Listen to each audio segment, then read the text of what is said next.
بسم اللہ الرحمن الرحیم۔ السلام علیکم، میں ہوں سلمان درانی۔ آپ یوٹیوب، فیس بک اور ایکس دیکھ رہے ہیں۔ خواتین و حضرات، عمران خان صاحب مینیج نہیں ہو رہے، اور جو پاکستان تحریک انصاف ہے اس کو الیکشن سے مائنس کرنا اس وقت مشکل ہی نہیں بلکہ ناممکن ہو چکا ہے۔ یہ بات صرف اب نیشنل لیول پہ نہیں بلکہ عالمی طور پر جا چکی ہے۔ نہ ہی صرف آئی ایم ایف بلکہ اب جو بھارتی میڈیا ہے اور جو دیگر بین الاقوامی میڈیا اس چیز کو ڈسکس کر رہا ہے کہ جتنی بھی کوششیں کر لی ہیں اب تک خان صاحب کو مینیج کرنے کے لیے، وہ ناکافی، ناممکن ہے کہ اب عمران خان صاحب کو اس الیکشن سے مائنس کر کے الیکشن کروائے جا سکیں۔ تو اس وقت ڈیمانڈ صرف اور صرف یہ ہے کہ عمران خان صاحب کو فری اینڈ فیئر الیکشنز کے مطالبے پر پورا اترتے ہوئے الیکشنز کرائے جائیں، اور عمران خان صاحب کو جو مائنس کرنے کا وہ ایک 2 سال کا ایک پورا پروجیکٹ ہے جسے لندن پلان کہا جاتا ہے، اس سے دستبردار ہونا پڑے گا۔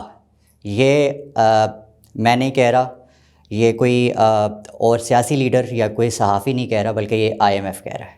اور آئی ایم ایف کیسے کہہ رہا ہے، اور آج کی جو کچھ ڈیولپمنٹس ہیں وہ بڑی خطرناک ہیں، اور ان سے ہمارے ملک کو نقصان ہو سکتا ہے، لیکن ہمارے ملک کو نقصان کی طرف لے کر جا کون رہا ہے اس پر بھی بات کرنی بڑی ضروری ہے۔ سب سے پہلے ہم پشاور ہائی کورٹ کے اس فیصلے پہ بات کر لیتے ہیں، جو کہ عمران خان صاحب کے حوالے سے الیکشن مینیج کرنے کے حوالے سے ایک بڑی کوشش ہے۔ آج تک جس کورٹ سے ریلیف کا پاکستان تحریک انصاف کو ایکسپیکٹیشنز تھیں کہ جی انہوں نے ہمیں انصاف دیا، آج اسی کورٹ نے بلے کا جو نشان ہے وہ واپس کرنے کا جو الیکشن کمیشن کا ایک فیصلہ تھا اسے برقرار رکھتے ہوئے جو سماعت ہے اس کو ملتوی کر دیا ہے۔ اور اس وقت جو سچویشن ہے، پوزیشن ہے، وہ یہ کہ پاکستان تحریک انصاف کے پاس جو بلے کا نشان تھا وہ دوبارہ ان سے واپس لے لیا گیا ہے۔ اس کا مطلب یہ کہ پاکستان تحریک انصاف اب ایک قسم کی کالعدم قرار دی جا چکی ہے۔ پاکستان تحریک انصاف کا اس وقت جو سٹیٹس ہے وہ الیکشن کمیشن آف پاکستان کی جو لسٹوں میں ہے وہ یہ ہے کہ وہ کوئی پارٹی اس وقت رجسٹرڈ نہیں ہے، اور اس وقت پاکستان تحریک انصاف سے جتنے بھی لوگ تعلق رکھتے تھے، جو بھی سٹرکچر تھا، وہ اب الیکشنز میں آزادانہ طور پر جو ہے وہ حصہ لے سکتے ہیں، اور آزادانہ طور پر کس کا کیا نشان ہوگا، یہ ایک بہت بڑی کنفیوژن پیدا کر دی گئی ہے، جو کہ پری پول ریگنگ کا ایک سسٹمیٹک ریگنگ کا جو ہے وہ طریقہ کار ہے، ہمیشہ ہوا کرتا ہے کہ پبلک کو کنفیوز کر دو۔ کہا جاتا ہے کہ if you can't convince them confuse them, تو پبلک کو کنفیوز کیا جا رہا ہے، لیکن پبلک نہیں مان رہی۔ کیوں نہیں مان رہی؟ دا پرنٹ اخبار ہے بھارت کا، اس میں عائشہ صدیقہ ہماری دفاعی تجزیہ کار ہیں، بڑا اوتھینٹک ورڈ ہوتا ہے ان کا، اور دا پرنٹ خود بھی ایک بڑا معتبر ادارہ ہے جس میں بڑے معتبر لوگ لکھتے ہیں پاکستان سے اور عالمی جو شہرت یافتہ لوگ۔ عائشہ صدیقہ لکھتی ہیں کہ کیونکہ ان کا دفاعی جو تجزیہ ہے اور جو ایک بڑا وسیع ہے انالیسس، کیونکہ انہوں نے بہت عرصہ اس بیٹ کو کور کیا پاکستان میں رہتے ہوئے، ڈیفنس کا اور فوج کا، ان کے پاس ایک اعلیٰ وسیع جو ہے وہ علم ہے، تجربہ ہے، آبزرویشنز ہیں، تو ان کی آبزرویشن جو ہے پرنٹ میں چھپی ہے۔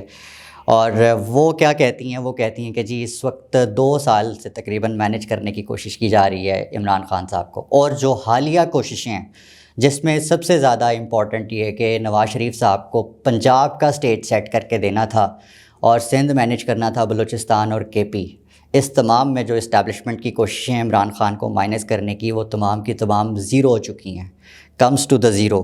اور اب اس وقت جو خان ہے وہ ان کے لیے سب سے بڑا مسئلہ بن گیا ہے۔ عائشہ صدیقہ کہتی ہیں کہ جو ٹرن آؤٹ ہے وہ اس وقت اس پہ ڈیپینڈ کر رہی ہے ساری کی ساری گیم، مطلب کہ آپ لوگوں کی جو اس وقت زیل ہے for the voting day 8 Feb کو جب آپ نے جانا ہے، ہر کوئی ظاہر ہے بہت پرجوش ہے کہ آپ نے الیکشن ڈے پر جا کے کس کو پول ووٹ کرنا ہے۔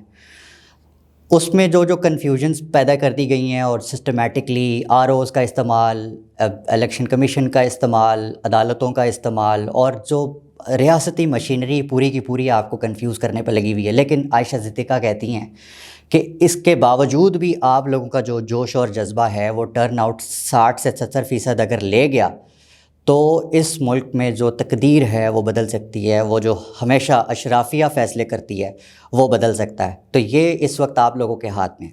لیکن اگلی بات یہ کہ عائشہ صدیقہ اس بات پر بھی کنونسڈ نہیں ہیں کہ 60 سے 70% بھی اگر آپ لوگ باہر نکل آتے ہیں تو یہ تمام چیزیں جو ہیں وہ اتنی گھمبیر طریقے سے انہوں نے مینیج کی ہوئی ہیں کہ آپ لوگ جو ہیں پھر بھی شاید کامیاب نہ ہو پائیں. انہوں نے کچھ اور خدشات کا بھی ذکر کیا، لیکن سب سے امپورٹنٹ یہاں پر جو بات ہے وہ آپ تک پہنچانے والی یہ کہ اس وقت جو قیدی نمبر 804 ہے وہ پاکستان کی اسٹیبلشمنٹ سے اور پاکستان کی بلکہ عالمی طاقتوں کے قابو نہیں آ رہا. یہ کہنا غلط نہیں ہوگا، کیونکہ آپ صرف بات یہاں سے شروع نہیں کرتے کہ بات پاکستان کے کچھ اشرافیہ کے کچھ لوگوں سے شروع ہوتی ہے، بلکہ بات جاتی ہے امریکی سازش سے، جہاں 9 اور 10 اپریل کو ایک وزیر اعظم کو گھر بھیجا گیا تھا اور پوری کی پوری ایک سازش رچائی گئی تھی جس میں ڈونلڈ لو کا وہ ایک لیٹر بھی ہے جس نے ہمارے جو ایمبیسڈر کو دیا، اور کہا گیا کہ جب تک عمران خان کو گھر نہیں بھیجیں گے ہم آپ سے آگے بات نہیں کر سکتے. تو جو امریکہ کو خوش کرنے کی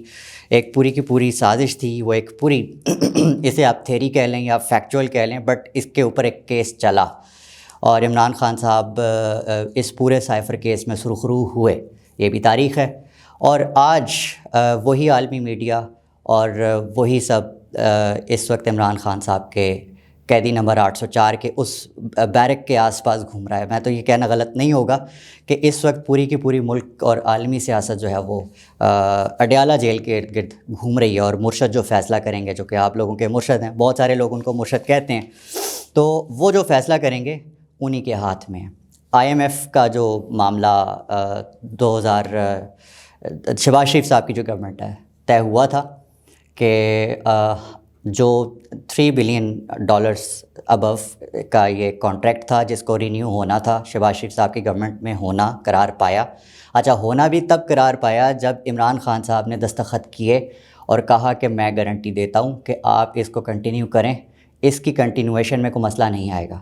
لیکن وہاں پر ایک بڑی ٹیکنیکل چیز خان صاحب کر گئے تھے جو کہ ان کو سمجھ نہیں آئی، اور انہیں لگا کہ شاید یہ سب کچھ مینیج کر لیں گے اور ہم چکما دے لیں گے IMF کو بھی، عمران خان کو بھی، اور ساروں کو کنفیوز کر کے ہم سارا کچھ مینیج کر لیں گے، جیسے ہمیشہ کرتے آئے ہیں. اسٹیبلشمنٹ اور ان کرپٹ عناصر کے بیچ میں یہی تو انڈرسٹینڈنگ ہے کہ بھائی ہم دیکھ لیں گے، سارا کچھ مینیج کر لیں گے، کیونکہ سارا کچھ ان کے مطابق ہوتا تو پیسے، طاقت اور اسکینڈلز اور یہ جو گندی ویڈیوز کا ایک حساب کتاب ہے لوگوں کو بلیک میل کرنے کا، تو ان تمام چیزوں سے یہ سمجھ رہے تھے کہ مینیج ہو جائے گا. وہ نہیں ہوا مینیج. عمران خان کو آپ کیسے مینیج کرو گے؟ کیا وہ پیسے سے مینیج کرو گے؟ طاقت سے مینیج کرو گے؟ نہیں ہوا. یا اسکینڈل سے مینیج کرو گے؟ جب وہ خود کہہ رہا ہے کہ میں ایک وقت میں ایک پلے بوائے تھا، تو آپ مجھے کس چیز پہ بلیک میل کرو گے؟ کہ بیوی سے کرو گے، بچوں سے کرو گے، میرے پورے خاندان سے کرو گے؟ تو وہ تو کہتے ہیں کہ ہم مرنے کے لیے تیار ہیں. تو nothing is to be managed. اس وقت جو پاکستان ہے at the brink of disaster.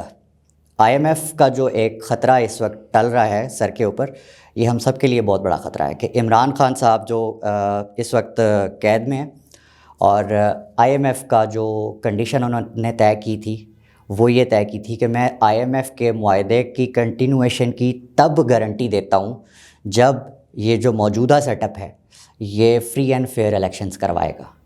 آج آپ کے سامنے ہیں فری اینڈ فیئر الیکشنز جو ہیں وہ کہیں ہوتے نظر نہیں آ رہے. آپ کے سامنے ہے کہ پاکستان تحریک انصاف کے ساتھ کیا کچھ ہو رہا ہے. ROs اپنے لگا لیے، ججز اپنے لگا لیے. کل آپ نے دیکھا ہے لائیو ٹیلی کاسٹ پہ کیا تماشا ہوا ہے.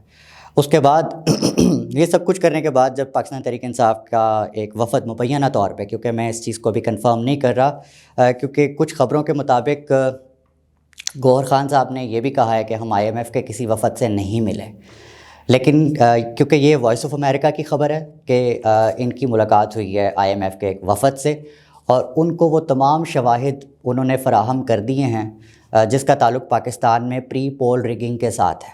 اور پری پول ریگنگ کا مطلب یہ ہے کہ پاکستان میں فری اور فیئر الیکشنز نہیں ہونے جا رہے، اور فری اور فیئر الیکشنز جو کہ IMF کی پروگرام کی کنٹینویشن ہے اس پر ایک کنڈیشن تھا، وہی پوری نہیں ہو رہی، تو پھر IMF کا پروگرام کنٹینیو کیسے ہو سکتا ہے؟ پاکستان کی یہ جو اب بڑے مجھے سمجھ نہیں آتی کہ آج جو حالات پیدا ہو چکے ہیں، ابھی میں آپ کے سامنے بیٹھا ہوں لیکن مجھے نہیں پتہ کہ کس لمحے بجلی چلی جائے اور اتنا بیڈ پاور بریک ڈاؤن ہے اس وقت پورے پنجاب نہیں بلکہ پورے ملک کے اندر. پہلی بات یہ مہنگائی اس وقت عروج پر ہے اور جو غریب آدمی ہے اس کا 2 ٹائم کی روٹی کھانا اس وقت محال ہے. وہ بل دے بچوں کے پیمپر یا بچوں کا دودھ پورا کرے یا فیسز دے یا جو بھی کرے. بٹ کچھ ٹاؤٹس جو ہیں وہ یہ بیان کرنے کی کوشش روزانہ کرتے ہیں کہ جی ایک پوائنٹ اوپر چلا گیا, ٹھمکا لگا کے بتایا کہ جی پاکستان کے حالات بہت بہتر ہو گئے ہیں, حافظ صاحب زندہ باد. معاملات اچھے نہیں ہیں اور معاملات ابھی بہت برے ہونے جا رہے ہیں اس خبر کے بعد کہ جو اب IMF کی طرف سے جو ڈیولپمنٹ ہوگی, کیا ہوگا کیا نہیں ہوگا. This is all chaos and it all depends کہ اب عمران خان صاحب جیل کے اندر سے کیا فیصلہ کرتے ہیں. یہ سارے کا سارا جو اس وقت منبع ہے وہ عمران خان صاحب پر بیس کر رہا ہے کیونکہ اس وقت جو پاور کی چھڑی ہے وہ خان صاحب کے ہاتھ میں ہے. وہ تو جا چکی ہے, کافی عرصہ پہلے ہی جا چکی ہے. اب عوام فیصلہ کرے گی, عمران خان فیصلہ کرے گا کہ پاکستان کا فیوچر کیا ہوگا. اپنے آس پاس سب کا, اپنے پاکستان بہت خیال رکھیے گا. اللہ نے کہا.